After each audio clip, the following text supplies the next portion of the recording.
এই যে আমি চলে এসেছি এখানে আমি বানাবো দই।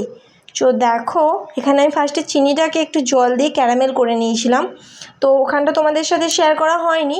তারপরে আমি এখানে 500 ml দুধটাকে কেটে কড়াইতে দিয়ে দিয়েছি ওই ক্যারামেলের মধ্যে। দুধটা দিয়ে এই হাতাটাকে এইভাবে নাড়াতে থাকবে যাতে ক্যারামেলটা নিচে যে দুধটা দেওয়ার পরে যে জমাট বাঁধা অবস্থা হয়ে যাবে সেটা যাতে আবার ক্লিয়ার হয়ে যায়। দুধটা ভালোভাবে নাড়বে, হাতা দিয়ে সবসময় নাড়তেই থাকবে যাতে সর না পড়ে যায় এর উপরে। সর পড়ে গেলে কিন্তু ভালো হবে না জিনিসটা। তো দেখো আমি এইভাবে নাড়ছিলাম যতক্ষণ না একটু দুধটা কমে আসছিল। মানে 500 ml দুধটাকে মোটামুটি একটু লেভেলে কমিয়ে আনতে হবে যাতে দুধটার কালারটা একটু হলদেটে ভাব চলে আসে। একটু হলদেটে ভাব চলে এলেই জানলে দুধটা হয়ে গেছে। তখন তোমরা এর মধ্যে একটু গুঁড়ো দুধ মিশিয়ে দেবে। দেখো আমি দেবো এখানে একটা 10 টাকা প্যাকেটের যে গুঁড়ো দুধগুলো হয় না, এই দুধগুলো এটার মধ্যে দিয়ে দেবে, পুরোটাই দিয়ে দেবে। দিয়ে দেওয়ার পরে এটাকে খুব ভালোভাবে মেশাতে থাকবে হাতায় করে করে। দেখবে যেন দলা পাকিয়ে না যায় কোনোভাবেই। দলা পাকিয়ে গেলে কিন্তু ভালো হবে না। খুব ভালোভাবে হাতা দিয়ে নাড়বে যাতে এটা কখনোই দলা পাকিয়ে না যায়। এরপরে তোমরা এটা ভালোভাবে মেশানো হয়ে গেলে তোমরা যে যেমন স্বাদের চিনি মিষ্টি পছন্দ করো তো সেই রকম স্বাদে মিষ্টি দেবে। আমি এখানে মিষ্টি দই বানাচ্ছি, অর্থাৎ লাল মিষ্টি দই, যেহেতু আমি ক্যারামেলটা লাল করে নিয়েছিলাম। তো আমি এখানে 2 ঢাকনা মতো চিনি দিয়েছি, মানে দু চামচ মতো, বড় যে চামচের ইয়েগুলো হয় সেই চামচগুলো আমি 2 চামচ চিনি দিয়েছি। এবার তোমরা কেমন মিষ্টি খাবে সেটা তোমরা ভালো বুঝবে, তো তোমরা সেরকম মিষ্টি দেবে। সেটা যদি মনে করো তাহলে চেখেও মিষ্টিটা দিতে পারো, ফার্স্টে একটু চেখে নিয়ে মিষ্টিটা দিতে পারো।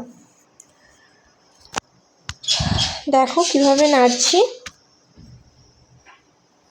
আর হ্যাঁ, তোমরা দোকান থেকে মিষ্টির দোকান থেকে পারলে ওই 12 টাকা ভাঁড়ের না 16 টাকা ভাঁড়ের যে টক দইটা পাওয়া যায় বা মিষ্টি দইটা পাওয়া যায় ওটা নিয়ে আসতে পারো।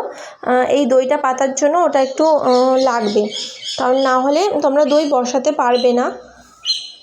এই যে আমি এখানে 2 ঢাকনা মতো চিনি ইউজ করেছি। আমি সেরকমই মিষ্টি খাই, তো সেই জন্য এরকমই চিনিটা ইউজ করেছি।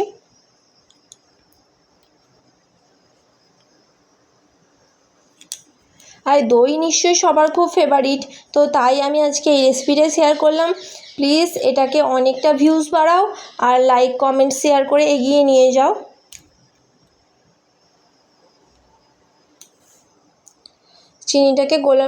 চিনিটা যাতে নিচে না হয়ে যায় সেই জন্য সবসময় চামচ দিয়ে এটাকে নাড়বে এইভাবে।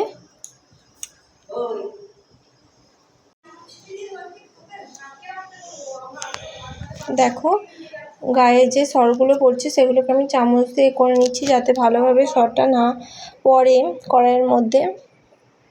এইভাবে নাড়বে যাতে।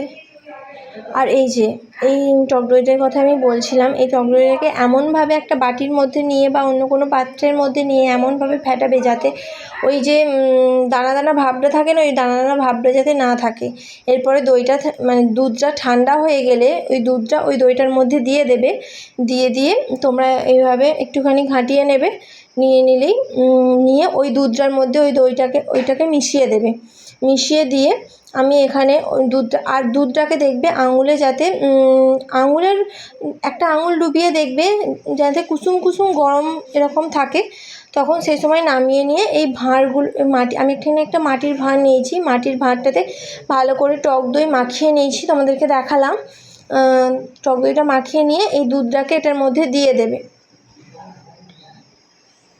আর এই দুধটা বেশি হয়েছিল বলে আমার মেয়ের জন্য আরেকটা টিফিন কৌটোতে আমি এটাকে দিয়ে দিয়েছি।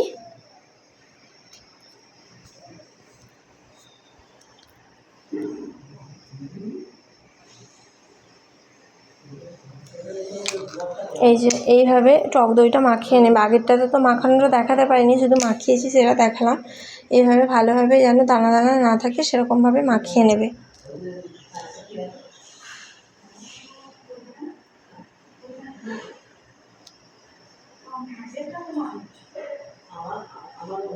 মাখিয়ে নিয়ে আমি দিয়ে দিচ্ছি দুধটাকে। দিয়ে এটাকে একটা ভালো র্যাপারের সাহায্যে বা খবরের কাগজের সাহায্যে গার্ডার দিয়ে এই মাটির ভাঁড়টাকে ভালো করে চাপ বন্ধ করে দেবে। দিয়ে একটা ভালো গরম জায়গায় আমি এখানে সত্যি কথা বলতে থলে যে থলে জানো তোমরা নিশ্চয়ই, ওই থলেতে চাপা দিয়ে আমি এটাকে রেখেছিলাম। মোটামুটি 3-4টে থলে চাপা দিয়ে আমি এটাকে রেখেছিলাম যাতে ভালোভাবে বসে এটা। তো দেখো কি সুন্দর বসেছে দইটা।